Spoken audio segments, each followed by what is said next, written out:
Good morning friends.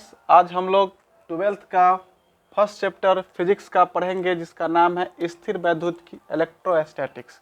तो सबसे पहले चैप्टर के बारे में थोड़ा सा हम लोग जान लेते हैं कि स्थिर वैद्युत की होता क्या है, स्थिर वैद्युत की क्या है। तो स्थिर वैद्युत की भौतिकी विज्ञान की वह शाखा है जिसके अंतर्गत हम लोग विद्युत आवेश के विराम अवस्था का अध्ययन करते हैं। इसका कहने का मतलब यह हुआ कि विद्युत आवेश रेस्ट में रहेगा, विराम में रहेगा, विद्युत आवेश में किसी प्रकार की गति नहीं होगा। अगर विद्युत आवेश का गति नहीं होगा, विराम में रहेगा और हम उसको फिजिक्स में पढ़ेंगे तो उस चैप्टर को बोलेंगे स्थिर वैद्युत की। तो सबसे पहले हम लोग विद्युत आवेश के बारे में जानते हैं कि विद्युत आवेश क्या होता है। ये बात तो हम लोग जान गए कि विद्युत आवेश विराम में रहेगा, लेकिन होता क्या है। तो विद्युत आवेश किसी वस्तु का वह गुण होता है जिस गुण के कारण उस वस्तु पर विद्युत बल लगता है। विद्युत आवेश किसी वस्तु का वह गुण होता है जिस गुण के कारण उस वस्तु पर विद्युत बल लगता है। विद्युत आवेश को Q से सूचित करते हैं। Q से सूचित करते हैं। विद्युत आवेश को हम लोग किससे सूचित करते हैं? Q से सूचित करते हैं।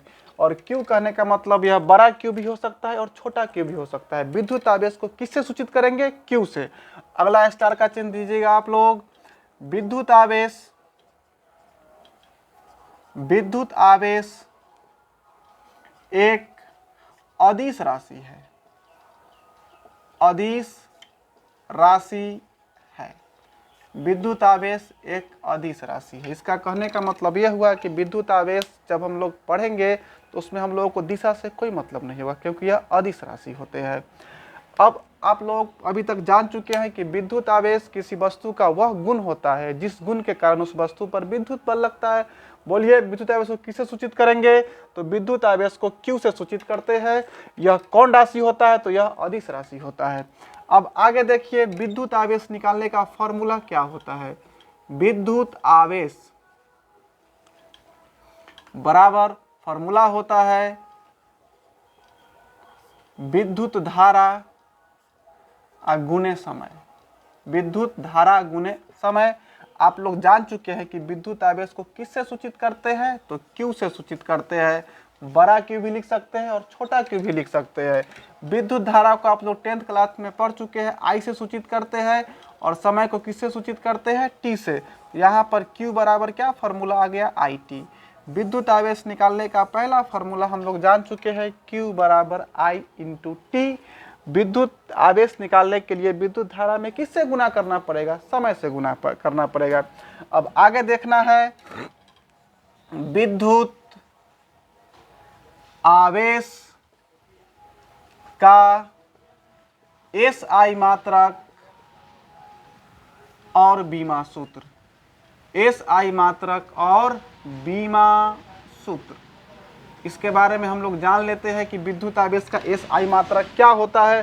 तो जिस भौतिक राशि का जिसका आपको SI मात्रक लिखना होगा, सबसे पहले उसका फॉर्मूला को उठा लीजिए।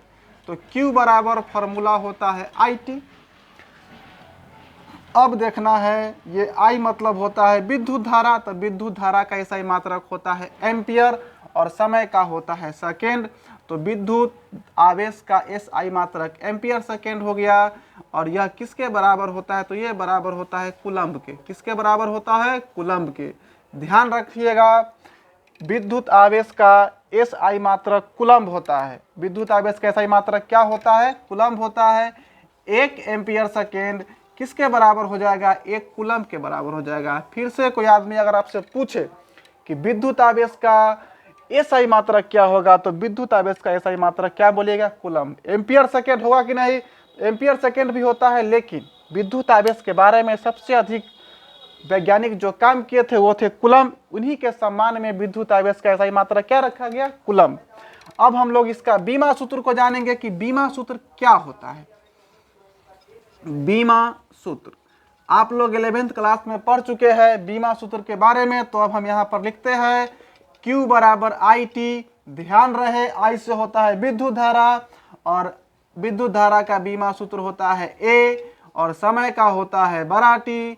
दोनों में गुना कर देंगे तो हो जाएगा AT। तो विद्युत आवेश का बीमा सूत्र AT हो गया। कहीं कहीं ध्यान रखिए, यहाँ पर देख लीजिए, इसका लिखा जाता है I और समय का होता है क्या, T। क्या होता है, T। तो इसमें गुना करेंगे तो ये हो जाएगा I इंटू टी। एक बार फिर से हम लोग डिटेल से जान लेते हैं कि 12th में पहला चैप्टर पढ़ेंगे जिसका नाम है स्थिर वैद्युत की इलेक्ट्रोस्टैटिक्स। इसके बारे में मैं पहले बताया हूँ कि विद्युत इलेक्ट्रोस्टैटिक्स विद्युत स्थिर वैद्युत की भौतिक विज्ञान की वह शाखा है जिसके अंतर्गत हम लोग विद्युत आवेश के विराम अवस्था का अध्ययन करेंगे।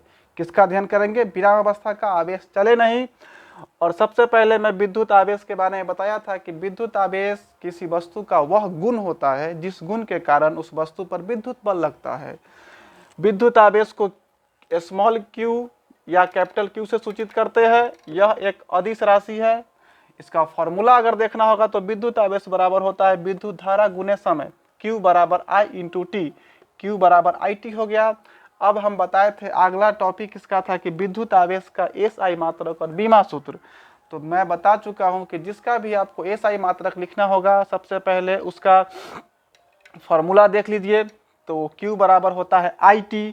I मतलब होता है विद्युत धारा का मात्रक एम्पियर और समय का मात्रक सेकेंड। तो इनमें गुना कर देंगे तो एम्पियर सेकेंड किसके बराबर होता है, कूलम्ब के। तो 1 एम्पियर सेकेंड किसके बराबर, कूलम्ब के। अभी से फिर से एक बार सीख लीजिए विद्युत आवेश का